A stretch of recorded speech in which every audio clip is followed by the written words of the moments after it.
December 17th, 1944, 0530 hours, Honsfeld, Belgium. The air isn't just cold, it is a physical weight. A suffocating blanket of freezing mist that clings to the pine needles and freezes the moisture in your nostrils before you can even exhale. It is the kind of cold that turns steel brittle, the kind of cold that snaps metal like dry twigs. Deep in the Ardennes forest, a sound tears through the pre-dawn silence. It isn't the roar of victory. It isn't the scream of artillery. It is a cough, a wet, mechanical sputter. Then, silence. In the commander's hatch of a Tiger II tank, number 001, SS Obersturmbannführer Joachim Peiper slams his fist against the turret ring. Clang! The sound rings out. Hollow. Dead. It echoes through the frozen valley. A funeral bell for the Third Reich's last gamble. Inside the hull, the driver, Unterscharführer Weber, stares at the dashboard. The glass on the instrument panel is frosted over, but the needle doesn't lie. It rests heavily, inevitably, on Lear, empty. Herr Obersturmbannführer, Weber calls up, his voice tight, cracking with a panic that no amount of SS indoctrination can suppress. The engine, it won't turn over. The reserve tank is also dry. Peiper climbs down. His jackboots crunch on the frozen Belgian soil. He stands there, a tiny figure next to a 70-ton monster. Look at this machine. The Panzerkampfwagen Tiger ASF B, the King Tiger. It is the apex of German engineering. Sloped armor thick enough to bounce Allied shells like hail. An 88mm KWK-43 cannon capable of vaporizing a Sherman tank from 2 kilometers away. It is a masterpiece of violence, a tactical god of war. But right now, it is a 69-ton paperweight. Around him, the mist clears slightly, and what he sees should terrify you. It isn't just his tank, it is the entire spearhead. 67 tanks, 149 half-tracks, 5,000 of Germany's most elite soldiers, the Leibstandarte SS Adolf Hitler, all of them, paralyzed. They sit motionless in the snow, idling, waiting. The 700-horsepower Maybach engines are silent. The tracks are cold. The weapons are useless. Why? Because physics does not care about your ideology. Physics does not care about the will to victory. Physics only asks one question. Do you have the fuel? And the answer, written in the silence of that Belgian morning, was no. Peiper looks ahead. Through the gray fog, he sees the objective. Honsfeld, a tiny, insignificant village. The Americans fled this place hours ago. They left in such a hurry that there is still coffee, hot, steaming coffee, sitting in metal cups on the tables. Think about that. The heat of their breakfast outlasted the fuel of the German army. But there, lined up in the mud, is something else. Rows upon rows upon rows, jerry cans, thousands of them. Distinctive, olive drab, American steel containers. Peiper walks toward them slowly. It feels like entering a cathedral. His adjutant, Hauptsturmführer Hans Gruhl, pries open a cap. The smell hits them instantly. Sharp, sweet, volatile, benzene, high-octane aviation fuel, mixed with premium motor gasoline, the good stuff. Not the synthetic sludge the Germans have been forcing into their engines for months, but pure, refined American power. 50,000 gallons. Sitting there, abandoned, unguarded. Peiper watches his men. They break formation. They run toward the cans like starving wolves finding a carcass. They are frantic, pouring the precious liquid into the thirsty throats of their tanks. They are cheering. They think this is a miracle. They think they have been saved. But Piper? Piper stops counting. A cold realization settles over him. Heavier than the fog, he looks at the sheer scale of the waste. The Americans left this behind because to them, 50,000 gallons is a rounding error. To Piper, this fuel is life or death. To the Americans, it is Monday morning. If the enemy can afford to abandon enough fuel to power a panzer division just because they didn't have time to load it onto trucks, then the war? The war was over before the first shot of this offensive was ever fired. Germany hadn't just miscalculated. Germany had walked into a buzzsaw of industrial mathematics with nothing but courage and a prayer. And as the smell of American gasoline filled the frozen air, Joachim Piper realized the terrifying truth. He wasn't fighting an army. He was fighting an ocean. The mist over the Ardennes didn't just hide tanks. It hid the greatest lie in military history. You have to understand the mind of the enemy to understand why they lost. For 10 years, from the rally grounds of Nuremberg to the radio waves of Berlin, the Third Reich had been injecting itself with a drug called superiority. The active ingredient? Arrogance. Joseph Goebbels, Adolf Hitler, the entire Nazi propaganda machine. They didn't just lie to their people. They built a cathedral of delusion and forced the world to worship at its altar. What was the scripture? They preached that war is an act of will, that the Aryan spirit, the will to power, could bend reality itself, that a German soldier, fed on ideology and racial purity, was worth 5 Americans, that a German machine, handcrafted by master mechanics, was worth 10 American mass-produced toys. To them, America wasn't a threat. America was a joke. Look at the intelligence reports from 1941. Look at the German assessment of the United States.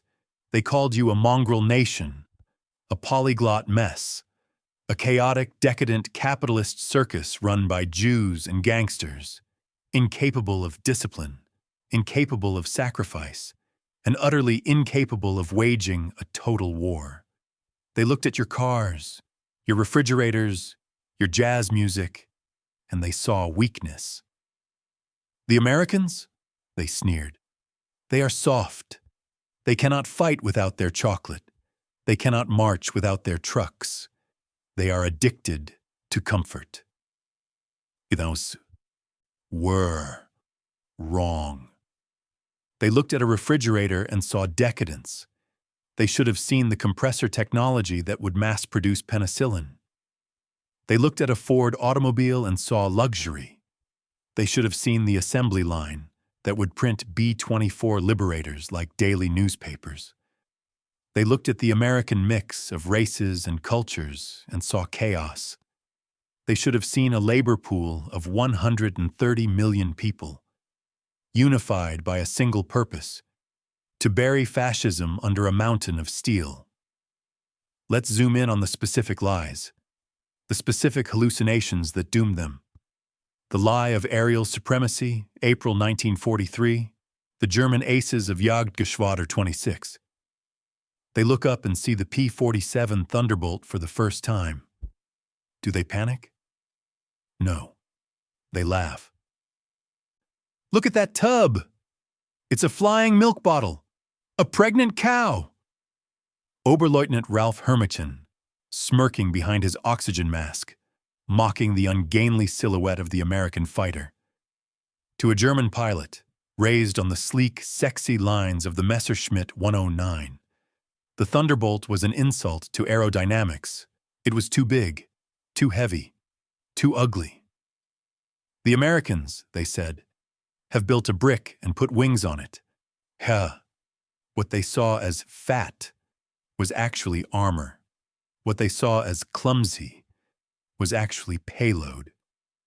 They were laughing at a machine that carried 8 50 caliber machine guns, 3,400 rounds of ammunition, and an engine, the R-2800 Double Wasp, that produced 2,000 horsepower, while the Germans were obsessed with dogfighting.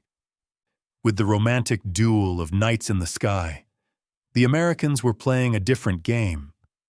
The Americans weren't building a fencing sword. They were building a sledgehammer. They didn't want to outturn you. They wanted to disintegrate you. The Germans thought air combat was an art. The Americans knew it was an industrial extermination process. And when that flying milk bottle dove on them at 500 miles per hour, screaming like a banshee, the laughter died in their throats, instantly. The lie of the superior tank. Listen to the German tankers, the Black Barons. They worship their tigers and panthers. German steel is invincible. One tiger can kill 10 Shermans. And on paper, they were right. The tiger was a masterpiece. Hand-welded armor. Zeiss optics. A gun that could snipe a fly from a mile away. It was a bespoke suit of armor, tailored for a king. But here's the problem with bespoke suits. They take time to stitch. The Germans treated tank production like a craft, like watchmaking. They tinkered, they refined, they changed the design every 3 months. Oh, let's add a new cupola. Let's change the transmission gearing. Let's make it perfect. Perfection is the enemy of production. While German engineers were arguing about the suspension geometry of the Panther, Detroit was asking a different question. Not, is it perfect? But how many can we make today? The German propaganda machine screamed, "Quality beats quantity!" That is the lie they told themselves as the walls closed in. Our soldiers have the superior will. Our tanks have the superior armor. Math does not care. Quality does not beat quantity when the quantity has a quality of its own. And the quality of the American war machine was named logistics. The Germans believed in the hero, the ace, the Übermensch. One man standing against the tide. It's romantic. It makes for great opera. It makes for terrible warfare, because while the German hero is polishing his iron cross, the American mongrel is unloading his 10,000th truck, while the German hero is waiting for his one perfect tank to be repaired. The American coward is bringing 5 good enough tanks over the hill, and then 5 more, and 5 more, and 5 more, until the German hero runs out of shells, until he runs out of fuel, until he runs out of will. The illusion was simple. Germany thought they were fighting a war of tactics, flanking maneuvers, pincer movements, brilliant generalship. They thought if they were smarter, they would win. But the United States wasn't fighting a war. The United States was conducting a hostile takeover. They didn't send soldiers to outthink the Wehrmacht. They sent a natural disaster made of steel and high explosives. The Germans looked at their maps and saw lines of battle. The Americans looked at the globe and saw a supply chain. The Germans counted divisions. The Americans counted tonnage. And deep down, in the dark corners of the Reich Chancellery, past the screaming speeches and the flags, the smartest ones knew. They knew the lie. Albert Speer knew. Rommel knew. They knew that no amount of willpower can stop a conveyor belt that never sleeps. They knew that you cannot shoot down a production statistic. They knew that the decadent Americans had turned the entire North American continent into one single, smoking, screaming, factory. But they kept lying. To their soldiers, to their people, to themselves. Victory is near. The wonder weapons will save us. No. There is no magic wand in warfare. There is only input and output. Steel in, death out. And the American output? It was about to drown the 1,000-year Reich in a flood of oil, rubber, and aluminum. The illusion is over. Now, let's go see the monster that killed it. Can you hear it? Close your eyes. Listen. It starts as a low rumble, a vibration in the floorboards of the world. Then, a rhythmic thumping. Thud, thud, thud. Then, the scream of metal being torn apart, the hiss of hydraulic presses, the whine of dynamos. This is not the sound of a battlefield. This is the sound of Detroit. This is the sound of Pittsburgh. This is the sound of the arsenal of democracy waking up, getting out of bed, and deciding to strangle the Axis powers with its bare hands. While Hitler was giving speeches, America was building a machine, not a metaphorical machine, a literal, continent-spanning, smoke-belching, unstoppable monster. Let's go to Willow Run, Michigan, 1943. Look at this place. It is not a factory. It is a city under a roof. 2.5 million square feet of floor space. Think about that size. You could fit the entire Vatican City inside it and still have room to park a tank division. And what are they building here? The B-24 Liberator, a heavy bomber, a complex four-engine instrument of strategic death, a machine composed of 1,550,000 individual parts. In Germany, building a bomber is an event. It is a craft. A team of skilled mechanics works on one fuselage for weeks. They gently rivet the aluminum. They tune the engines by ear. They christen it with schnapps. At Willow Run, they print them. Watch the assembly line. It moves. It never stops. The raw aluminum ingots go in one end, and a fully armed bomber comes out the other. How fast? One plane? Every day? No. One plane? Every hour? Too slow. At peak production, the Ford Motor Company is spitting out a B-24 Liberator every 63 minutes. 63 minutes. A German pilot spends 2 years in flight school. He spends 6 months learning to fly the Messerschmitt. He is shot down over France, in the time it took him to eat his last meal. Detroit has built 3 heavy bombers to replace the one he just damaged. How do you fight that? What strategy exists in the manual of war to defeat a conveyor belt that moves at the speed of light? There is none. And it wasn't just bombers. Look at the Evansville plant in Indiana. In 1942, this was a cornfield, just dirt and empty sky. By 1944, it is a factory producing 500 P-47 Thunderbolts per month. 500 fighters, just from this one plant. This aircraft, the P-47, is not a simple machine. It is a technological nightmare to assemble. 65,000 individual parts, 8 miles of electrical wiring, 2,000 pounds of raw aluminum, 300 pounds of rubber, and the engine, the R-2800 Double Wasp. It contains 2,400 components, machined to tolerances of 1,000th of an inch. If one gear is off by the width of a human hair, the engine explodes. And who is building them? Engineers? Mechanics? No. Farm girls, housewives, grandmothers, women who had never seen an aircraft engine before Pearl Harbor. They are standing on the line, wearing bandanas, riveting aluminum skins with a precision that exceeded peacetime standards. Why? Because the process was engineered to be idiot-proof. Because American industrial logic dictates that the system must be genius, so the worker can be efficient. The Germans relied on the brilliance of the individual. The Americans relied on the brilliance of the process and the raw materials. My God, the materials. The Axis powers were starving. They were scraping the bottom of the barrel.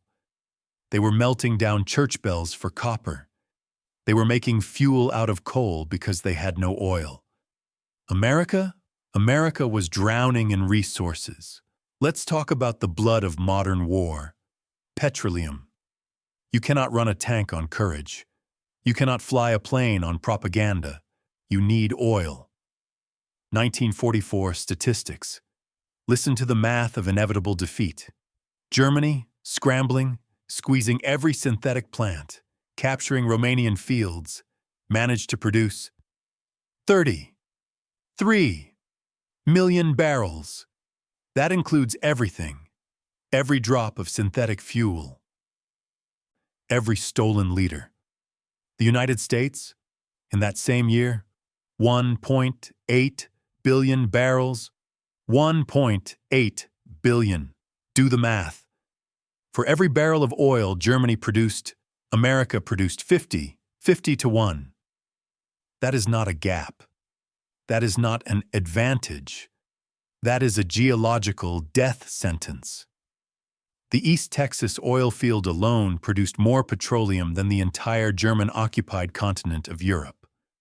Standard Oil was inventing new ways to use petroleum byproducts just because they had so much excess crude. They were swimming in it, while German tanks were being abandoned on the battlefield because their fuel gauges read empty. American GIs were washing their laundry in gasoline. Let that sink in. A German soldier dies because he can't move his tank. An American soldier uses that same precious liquid to get grease stains out of his socks. That is the definition of overwhelming force. And rubber? When Japan took the Pacific rubber plantations, the Allies should have been crippled. Tanks need treads, trucks need tires, planes need seals. No rubber, no war. So what did America do? Did they panic? Did they surrender? No, they built Rubbertown in Kentucky from nothing. In 18 months, 4 massive facilities sprang up from the mud. Chemical cathedrals, distillation columns rising into the sky, producing 800,000 tons of synthetic rubber annually. Germany invented synthetic rubber.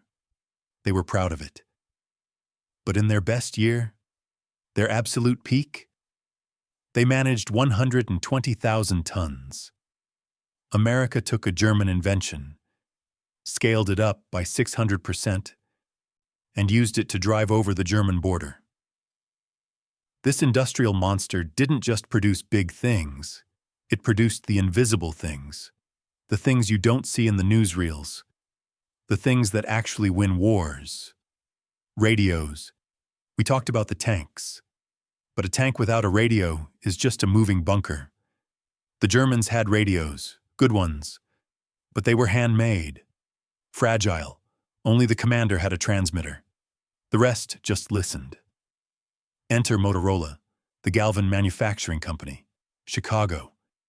They didn't just build radios, they built the world's first network, the SCR-508, crystal-controlled, frequency-modulated, 25 watts of clear, static-free voice communication. In 1943, Germany produced 5,700 tanks, but only 2,000 radios. They were sending deaf and mute tanks into battle. America? America produced 50,000 SCR-508 radio sets. Every single Sherman tank, all 49 324 of them, had a radio.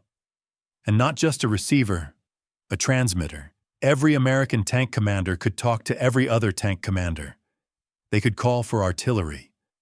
They could warn of ambushes. They could coordinate.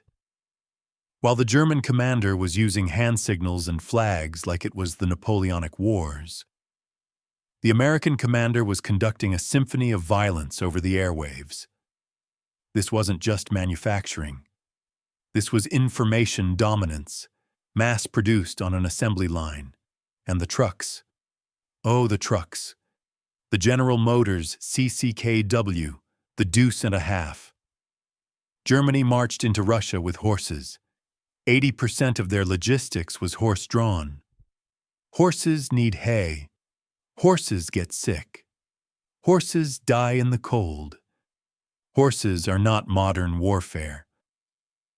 General Motors built 500,000 trucks, more trucks than the entire German military possessed of all types combined. All-wheel drive, interchangeable parts, engines that could run on garbage fuel. They were ugly, they were loud, and they were everywhere. When a German truck broke down, a mechanic spent 3 days fixing the transmission. When an American truck broke down, they pushed it into a ditch and grabbed another one. Because there were always more coming. Always. The industrial monster was not just about making things. It was about a philosophy of excess. The German philosophy was enough. We have enough fuel for the mission. We have enough ammo for the battle. The American philosophy was too much. Send so much ammo they can't fire at all. Send so much fuel they can burn it for heat. Send so many planes they darken the sun. The German POWs saw this. They worked in these factories. They saw the blast furnaces of Republic Steel producing 10,000 tons daily. They saw the Campbell Soup factory canning tomatoes faster than a machine gun fires bullets.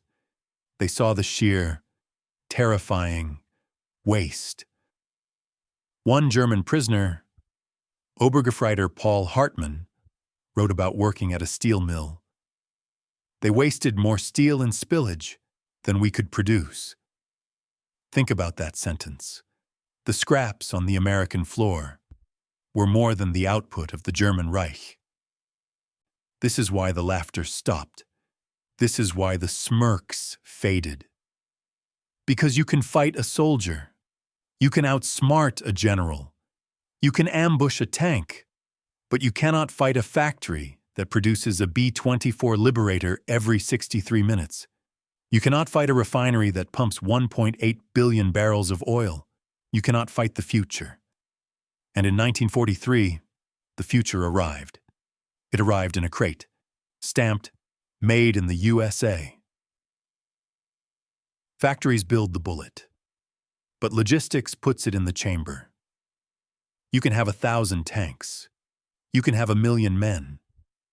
But if you cannot feed them, fuel them, and arm them 300 miles from home, you do not have an army. You have a crowd. The German General Staff understood logistics. They wrote books on it. They treated it like a science. But their science was based on scarcity. It was based on the horse. Even in 1944, the mighty Wehrmacht was dragging its supplies through the mud with wagons and ponies. Efficient, careful, measured. Then came the Americans, and they didn't bring a science, they brought a flood. Let's look at August 1944. France. General George Patton is tearing across the countryside. His Third Army is moving so fast, 40, 50, 60 miles a day, that the maps can't keep up. By all the laws of military physics, he should stop. German generals like Alfred Jodl sat in their bunkers and calculated the math. Patton is 400 miles from the beaches, they said. He burns 150,000 gallons of fuel a day. He must stop. It is impossible. They were right. It was impossible, according to European logic. But Lieutenant Colonel Loren Ayres, of the Motor Transport Service, didn't care about European logic. On August 25th, He walked into a room and gave an order that sounded like insanity. "Gentlemen, we are going to build a one-way highway from the ocean to the front line. No stopping, no speed limits, no sleep. Enter the Red Ball Express." Think of it. A looped highway system. One road going east, loaded. One road going west, empty, closed to civilian traffic. 23,000 drivers, 6,000 trucks. Running 24 hours a day, 7 days a week. Headlights blazing at night, ignoring blackout rules because speed was more important than safety. Who were these drivers? Look closer at the faces behind the windshields of those GMC Deuce and a half trucks. 75% of them were African American, men who served in a segregated army, men who couldn't eat in the same mess halls as the white officers they saluted, men who were told by their own country that they were second-class citizens. And yet, these men were the bloodstream of the Allied victory. They drove until they hallucinated. They drove for 30, 40, 72 hours straight. They painted names on their trucks. Patton's Blood Bank, Hitler's Headache, Detroit to Berlin Express. They turned the highway into a jazz rhythm of diesel and determination. And the Germans? They watched from the tree lines, and they were terrified. General Lieutenant Edgar Feuchtinger, 21st Panzer Division. He saw it. "It is a continuous column," he reported. "Headlights visible for 20 kilometers. No spacing. 1,000 vehicles per hour." He couldn't understand it. "It's not military science," he wrote. "It's mass production applied to warfare." The German mind couldn't process the waste. To a German quartermaster, a truck is a precious jewel. You maintain it. You polish it. If it breaks, you fix it. To the Red Ball Express, a truck was a wrapper, a disposable container. If a truck broke down, you didn't fix it. You pushed it into a ditch, and you grabbed another one. Mechanics had a rule. 15 minutes to fix it, or get it out of the way. They littered the roads of France with broken axles and burnt-out engines. To the Germans, this was madness. "Look at them," they cried. "They are destroying their own equipment." But the Americans knew the secret. The truck does not matter. The cargo matters. We can build another truck in Detroit in 5 minutes. But we cannot buy back the hour we lost fixing this one. So burn the engine, melt the transmission, grind the gears to dust. Just get the shells to Patton. This is the concept of strategic waste, the ability to burn resources like kindling to buy time. The Red Ball Express consumed 300,000 gallons of fuel every day, just to drive the trucks that were carrying the fuel. They burned oceans of gasoline to move rivers of gasoline. It was inefficient. It was expensive. It cost $100 million, and it was absolutely, devastatingly brilliant. Because while the Germans were conserving their fuel, Patton was advancing 60 miles a day. While the Germans were rationing artillery shells, the Red Ball was delivering 40,000 tons of ammunition. At the Battle of Metz, American artillery fired 100,000 rounds in 24 hours. German guns? They were rationed to 50 rounds a day. Imagine being a German soldier in that trench. You count every bullet. You pray every shot hits. And then the sky turns black. For 24 hours, the ground shakes. The noise never stops. And you realize they are not shooting at targets. They are shooting at grid coordinates. They are using high explosives to landscape the earth because they can. Because behind every gun is a truck. And behind every truck is a ship. And behind every ship is a factory that never sleeps. And it wasn't just the trucks. Look at the water. Operation Pluto. Pipelines under the ocean. While U-boats were hunting tankers, British and American engineers unspooled giant flexible pipes across the floor of the English Channel. Like a garden hose, 3 inches wide, stretching from England to France, pumping 1 million gallons of fuel every single day. Under the water, invisible, unstoppable. The Germans didn't even know it was there until it was too late. They were looking for ships to torpedo.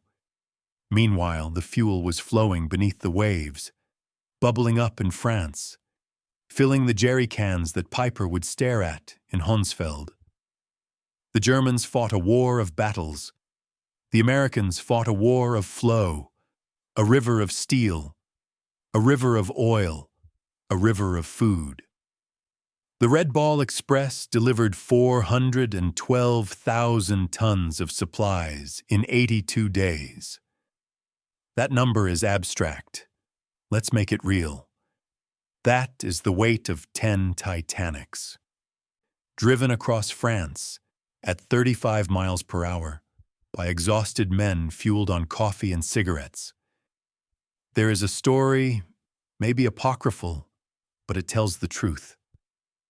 A captured German officer is standing by a road in France. He has seen the tanks. He has seen the planes. He has held his composure. But then, he watches the trucks. He watches them roll past, bumper to bumper, for an hour, then 2 hours, then 6 hours.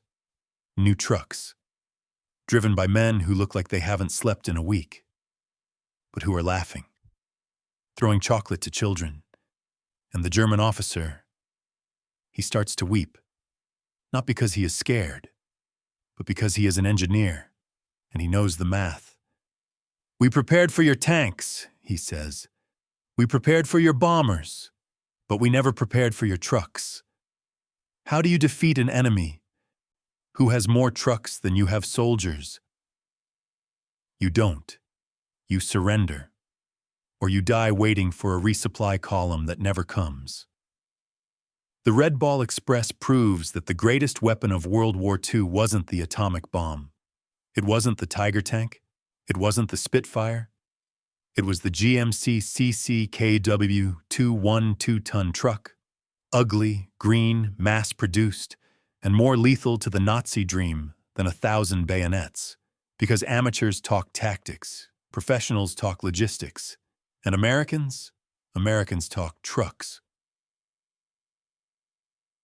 The factory builds the weapon, logistics moves the weapon, but eventually, inevitably, the weapon has to speak. Let's leave the assembly line. Let's leave the truck convoy. Let's go to the killing ground. September 19th, 1944. Lorraine, France, near the town of Haricourt. The morning fog is lifting. The air smells of wet earth, unharvested wheat, and high-octane exhaust.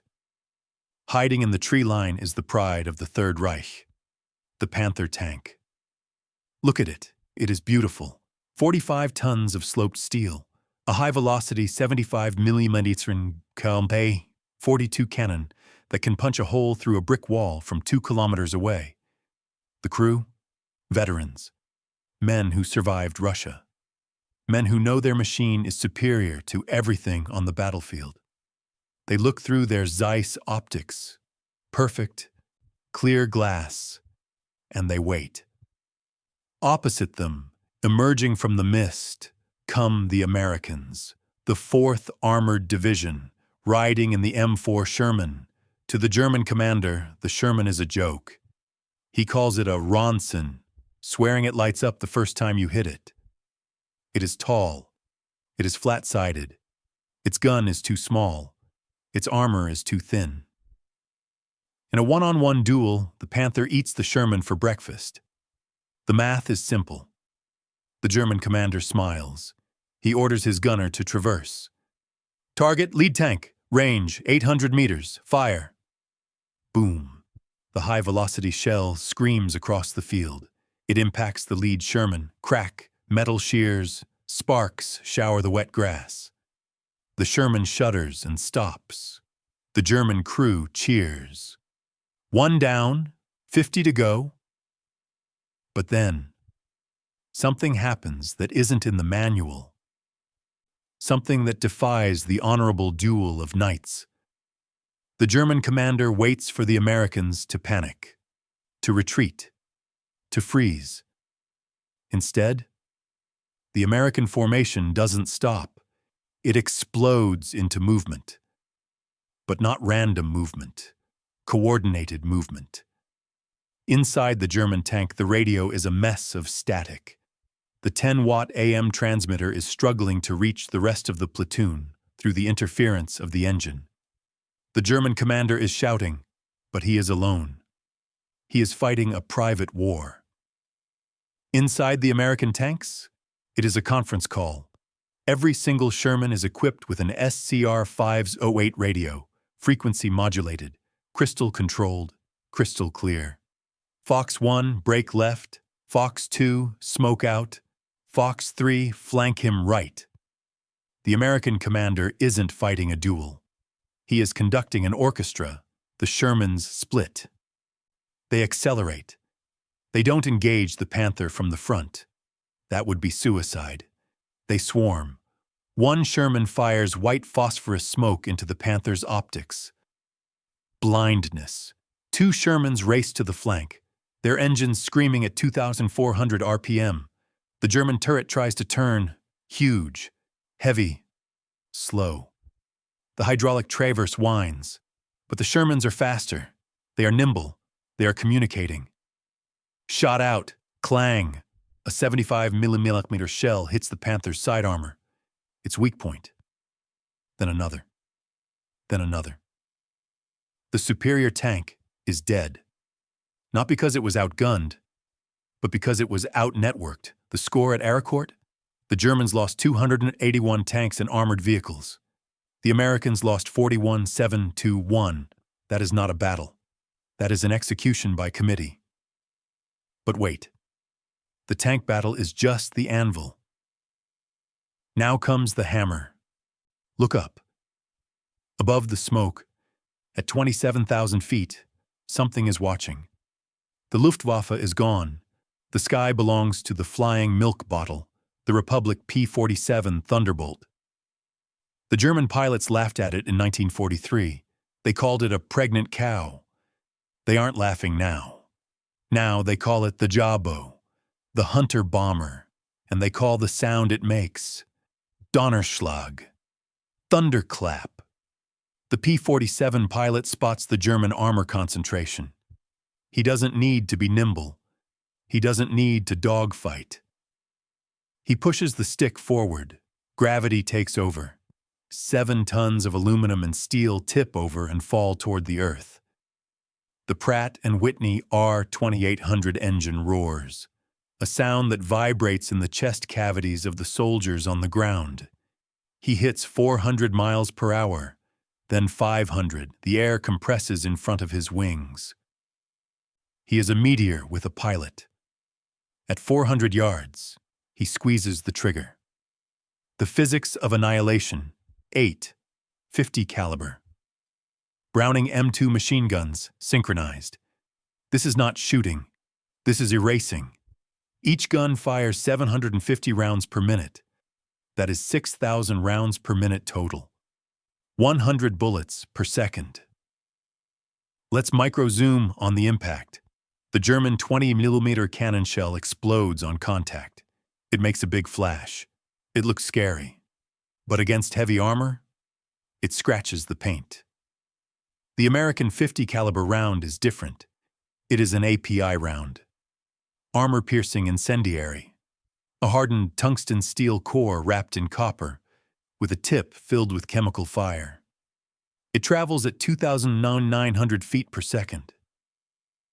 When it hits a German truck, or a half-track, or the top armor of a tank, it doesn't stop. It punches through the metal like a needle through canvas. Then, friction ignites the incendiary tip. Then, the fuel tank explodes. The pilot holds the trigger for 2 seconds.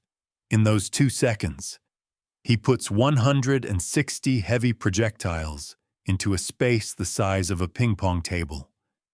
A German convoy isn't just destroyed, it is vaporized. Trucks disintegrate into metal confetti. Bodies are turned into mist. The milk bottle has become the Grim Reaper. Major David Schilling, August 1943, dives on a formation of Messerschmitt 1-10s. The Germans are heavy fighters, bomber killers, Schilling fires. He doesn't chip away at them. The German aircraft ahead of him simply comes apart. Wings separate from fuselage. Tail severs. The pilot never even has time to bail out. In less than a minute, 8 German fighters are erased from existence. Why? Convergence. The Americans set their guns to intersect at 300 yards. At that specific point, 8 streams of lead meet in a cone of destruction 6 feet wide. Anything in that cone ceases to be a machine and becomes a physics equation of kinetic energy transfer. The German pilots were terrified. Galland, Rall, the great aces they knew, Major G.A. Rall described it. They didn't fire in bursts like us. They poured out solid streams of fire. Getting caught in that stream meant instant death. They called it facing a wall of lead. And the P-47 itself, it was indestructible. Robert Johnson, June 1943. A Focke-Wulf 190 gets behind him. The German ace pours 20 mm cannon shells into Johnson's plane. The canopy shatters. Hydraulic fluid sprays. The engine is hit. Johnson is trapped. He can't bail out.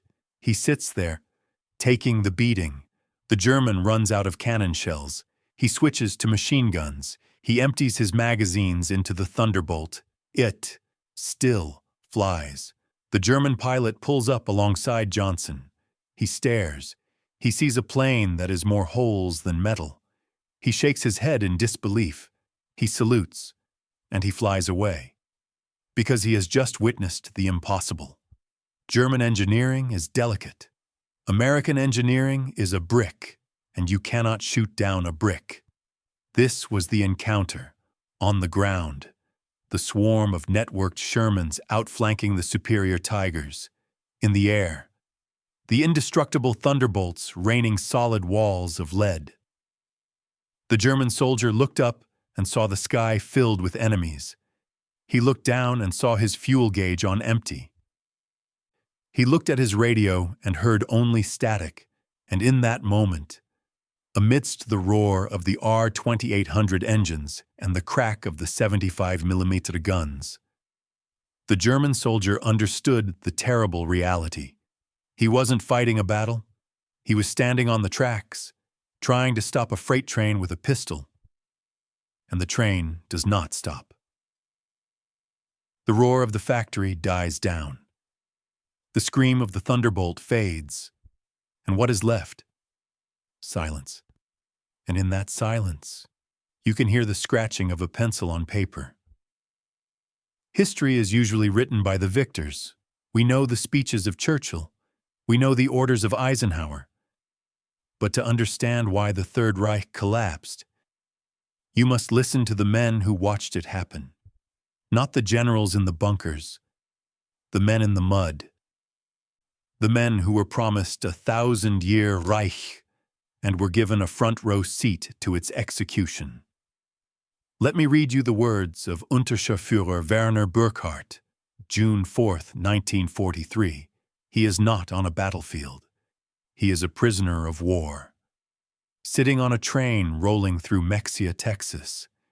He is hiding his diary because writing these words could get him killed by his own fanatical officers. Listen to his confusion. The Americans must be lying to us, he writes. No nation could possess such abundance while fighting a war on 2 fronts. He looks out the window. It is 10 p.m. In Germany, the blackout has been the law since 1940. Cities are tombs of darkness. A single lit cigarette can bring a bomber. But here, in Texas, electric lights blazed from every farmhouse, an endless constellation of electricity stretching across the plains. He sees a country that isn't just winning, it isn't even bothered. It is a country that leaves the lights on, just because it can. In Germany, he writes, rural electrification reached barely 20% of farms. Here, electricity flows like water. Burckhardt was told America was a degenerate, collapsing society. But as he sits in a cushioned Pullman coach, not a cattle car, but a luxury liner on rails, he realizes the terrifying truth. The propaganda was a lie, and the darkness waiting for him back in Germany is real. Now travel to the Atlantic Ocean, July 1943, Feldwebel Kurt Zimmermann. 90th Light Division, a veteran of the Africa Corps, he is on a Liberty ship. The SS Robert E. Peary, bound for America. He is watching the American sailors in the galley. He watches them scrape their plates into the garbage, and he starts to cry. The ship's crew, Zimmermann writes to his family, disposed of more food waste each day than my entire company received in weekly rations. Think about that. The garbage of the American sailor is a feast for the German soldier. They threw away half-eaten steaks, he writes, whole loaves of bread, gallons of milk that had sat too long. He watches a sailor take a bite of an apple and toss the rest into the ocean. To the sailor, it is just an apple. To Zimmermann, it is a crime against survival. They did this openly, he notes, his handwriting shaky, not to mock us, but because to them, this waste meant nothing. Their supply was limitless. This is the psychological break. It isn't the artillery that breaks him. It is the apple. It is the casual indifference to abundance. If they can throw away food like this, what else can they throw away? Tanks, planes, cities. Let's go back to the front lines.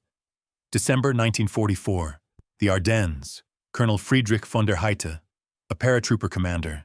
He is captured. He is exhausted. He is starving. He looks at his American interrogators, and he says something that haunts the archives. Your soldiers throw away chocolate, he says. My men haven't seen chocolate in 2 years. You burn millions of gallons of fuel. We measure by the liter. He pauses.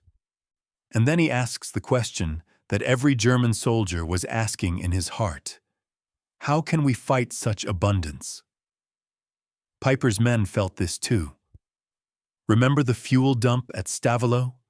They watched 2 million gallons of gasoline burn, a wall of fire rising 1,000 feet into the air. Unterscharführer Weber stood on his tank turret and watched it. He didn't see a tactical victory for the Americans. He saw madness. He said nothing for perhaps 5 minutes, Weber recounted years later. Then he climbed down and told me, they can afford to burn 2 million gallons to deny them to us. What are we doing here? What are we doing here? That is the sound of morale dying. Not with a bang, but with the realization that your enemy burns your dreams just to keep warm. And finally, the pilots, the knights of the air. By 1945, they are broken men. They suffer from a new disease.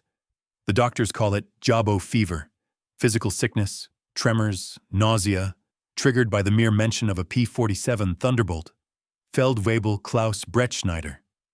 1 mission. 12 seconds.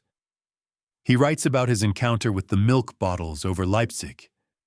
I saw them diving, 4 Thunderbolts. The leader fired from 500 meters. He doesn't describe a dogfight. He describes a massacre. My aircraft shook like it was hit by sledgehammers. The engine exploded. The wing separated. He is floating in his parachute, watching his squadron die. The sky rained burning aluminum and bodies, he writes. 6 fighters gone in under a minute. And then, the letter from Oberleutnant Walter Müller. He is a POW in America. It is Christmas 1943. He has been taught that Americans are mongrels, gangsters, soulless. But then, the women of Hearne, Texas, send him cookies. The Boy Scouts send him a handmade card. The local church choir sings Silent Night in German for the men who were trying to kill their sons. He breaks. They show us Christian charity, he writes to his wife. Not propaganda, but genuine kindness. What kind of people treat enemies this way? And then, the devastating conclusion. Only those absolutely certain of victory and secure in their power. Cruelty is the tool of the weak. Kindness? Kindness to your enemy is the ultimate flex of the strong. These diaries tell the real story of the war. It wasn't a war of strategy. It was a war where one side was fighting for survival, scraping for every crumb, every bullet, every drop of oil. And the other side was fighting with the carelessness of a god. They saw the lights in Texas. They saw the steak in the garbage. They saw the chocolate in the mud, and they knew, long before the surrender was signed, that the Third Reich was already a corpse. We have heard the stories. We have read the diaries. Now, put away the emotions, put away the tears, take out the calculator. War is not poetry. War is accounting. And the ledger of World War II tells a story so lopsided, so mathematically impossible, that it looks like a typo. Let's look at the cold truth. The Axis powers believed they were fighting a war of equals. They were wrong. They were fighting a war of exponents. Category 1. The blood of machines. Oil, Germany scraped. They clawed. They synthesized coal. They stole from Romania. Total production in 1944, 33 million barrels. That sounds like a lot, until you look across the Atlantic. The United States produced 1.8 billion barrels. Do you understand that ratio? 50 to 1. For every drop of fuel a German tank commander put in his Tiger, the American commander had a barrel. Germany was fighting a forest fire with a water pistol. Category 2. The armor. Tanks. Germany built the masterpieces, the Tigers, the Panthers, handcrafted, beautiful. Total production, 46,857. The United States, 88,410, double. But that's just the number of hulls. Look at the support. A German tank division was lucky to have 10 maintenance trucks. An American armored division was supported by a logistics tail that stretched to the horizon. Category 3, the wings, aircraft, the Luftwaffe, the terror of Europe. Total production, 119,000. Impressive. The United States, 324,750, almost triple. But here is the killer stat. Pilot training. By 1944, a German pilot entered combat with 60 hours of flight time. He was a child. He barely knew how to land. The American pilot? 400 hours. Before he even saw a German, he had flown more than the German ace would fly in a year. Category 4. The invisible network. Communications. This is where the Wehrmacht died. German tank radio production, 6,000 units. Deployment, 20%. Only the leaders could talk. The rest were deaf and dumb. American tank radio production, 50,000 units. Deployment, 100%. Every tank a node, every tank a commander. Total information, dominance. Category 5. The consumption, firepower. How much lead can you throw? The 9th Air Force alone, just the fighter bombers, fired 135 million rounds of ammunition. They launched 60,000 rockets. They dropped 120,000 tons of bombs. And the Red Ball Express, the inefficient truck line, it delivered 412,000 tons of supplies. It consumed 57 million gallons of fuel just to keep running. It wore out 180,000 tires. Think about that. The Americans wore out more tires than the Germans had trucks. The verdict. Colonel Trevor Dupuy ran the numbers. December 1944. Daily supplies per soldier. German soldier, 3 pounds. American soldier, 67 pounds. There is no strategy that overcomes that. There is no will to power that bridges a 20-to-1 logistics gap. The German generals who laughed at the American amateurs were beaten by a math equation they couldn't even comprehend. They were fighting infinity. It wasn't the noise that broke them. You can survive the noise. You can survive the artillery. You can survive the screaming of the Stukas and the roar of the Shermans. A soldier builds a wall against terror. He hardens his heart. He tells himself, I am strong. I am Aryan. I can endure. But there is no armor against the quiet realization that your entire universe is a lie. Let's go back to that train in Texas, June 4th, 1943. Unterscharführer Werner Burkhardt is staring out the window. The glass is cold against his forehead. He is looking for signs of the degenerate America he was promised. He was told the Americans were starving, that their economy had collapsed, that the Jews and the gangsters were fighting over scraps in the streets. Instead, he sees a farmhouse, just a simple wooden farmhouse in the middle of nowhere. And on the porch, a light is burning, not a candle, an electric bulb. And inside, he sees a refrigerator and a radio and a car parked in the driveway. He writes in his diary, and you can almost feel his hand trembling. The Americans must be lying to us. Electric lights blazed from every farmhouse, an endless constellation of electricity. In his hometown in Germany, a light bulb is a luxury. Here, it is nothing. It is background noise. And in that moment, the wall cracks. Because if the propaganda ministry lied about the light bulbs, what else did they lie about? Did they lie about the master race? Did they lie about the final victory? Did they lie about God? Move forward. Christmas, 1943, Camp Hearn, Texas. The prisoners are marched into the mess hall. They expect gruel. They expect punishment. They are the enemy, after all. They are the monsters who burned Europe. But the tables are set. White tablecloths, silver cutlery, and the food, turkey, ham, mashed potatoes, gravy, vegetables, pies, ice cream. Feldwebel Hansa stands in the line, holding his tray. He looks at the ladle. It is full of gravy, thick, rich meat gravy.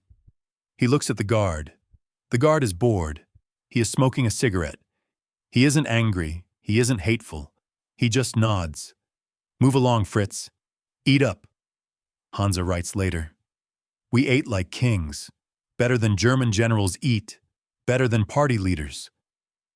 And then, the crushing blow. The guard tells him, this is a normal American Christmas dinner. Every family's eating this. Hansa looks down at his plate. He sees the mountain of food, and he realizes he isn't fighting a military. He is fighting a civilization that has solved the problem of survival. While his mother is boiling potato peels in Hamburg, the Americans are feeding their prisoners, their enemies, until they are sick. The psychological break doesn't happen with a scream. It happens with a whisper. It happens when a man realizes that the people he called barbarians are actually better than him. Listen to Hauptmann Friedrich Schulz. He watches the Italian prisoners. The Italians surrendered early. They are working with the Americans now. They are happy. They are earning money. They are dating American women. Schulz writes, "The Americans show them no hatred. This democracy we were taught to despise appears more honorable than our own system." Honorable. That is the word that kills the Nazi soul. They thought they were the knights of Europe, the defenders of culture.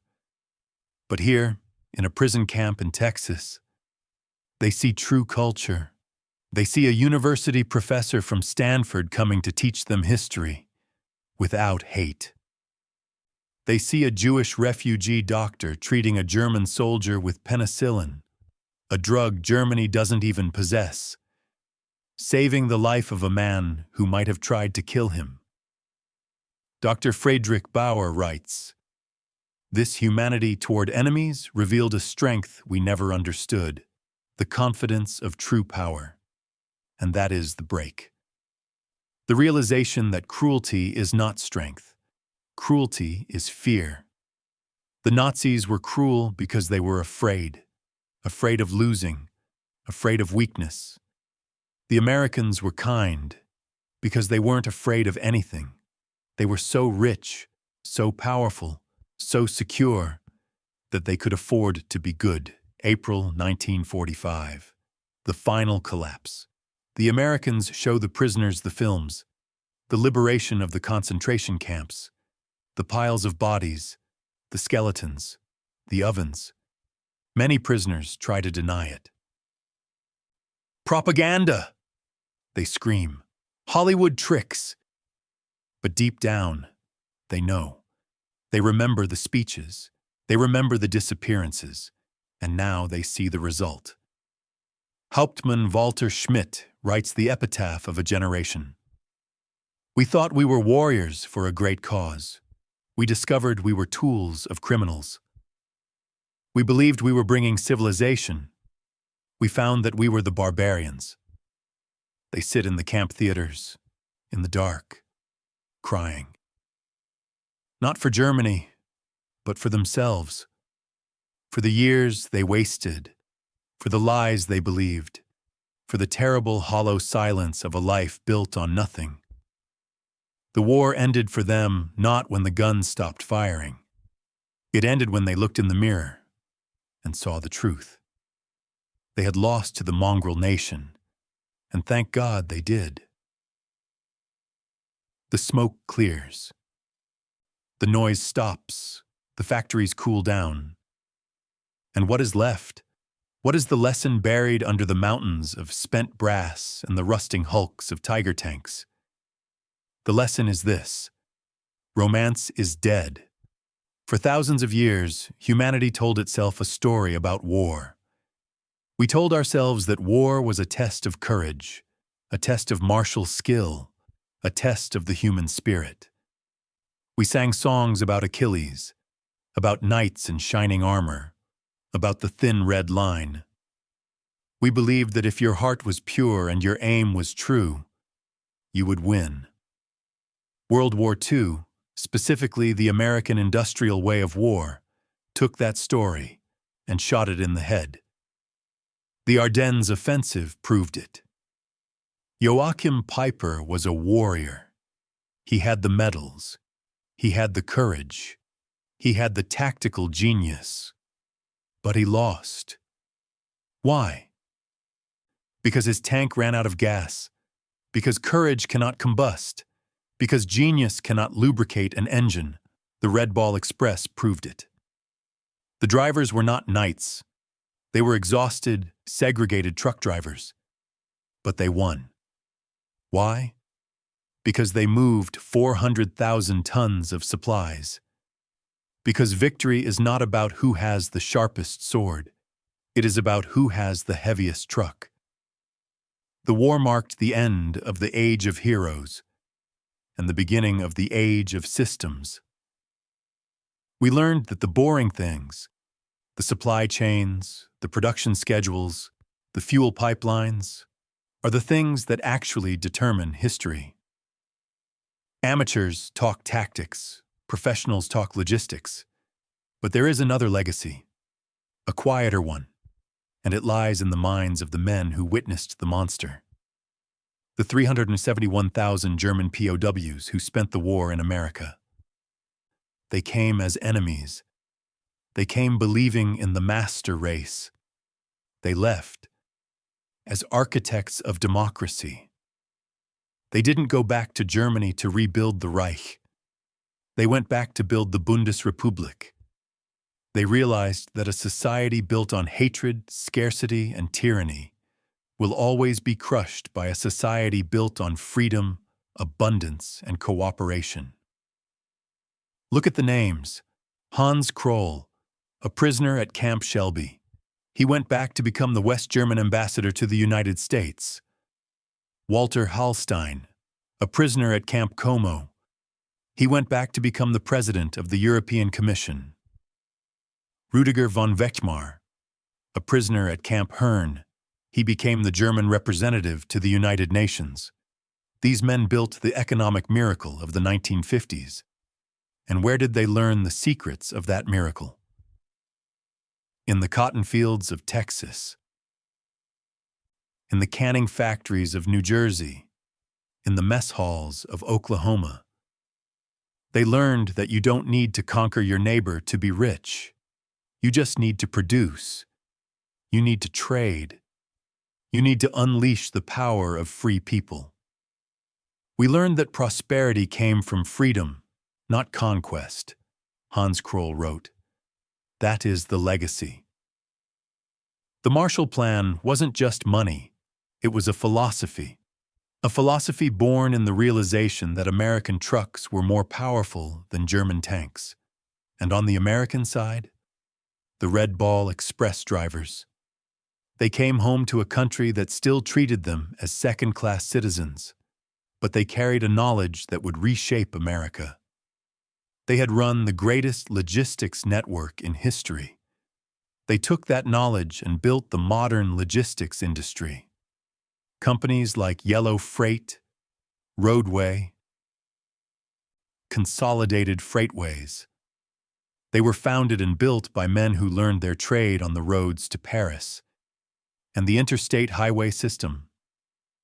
Eisenhower drove across Germany. He saw the Autobahn.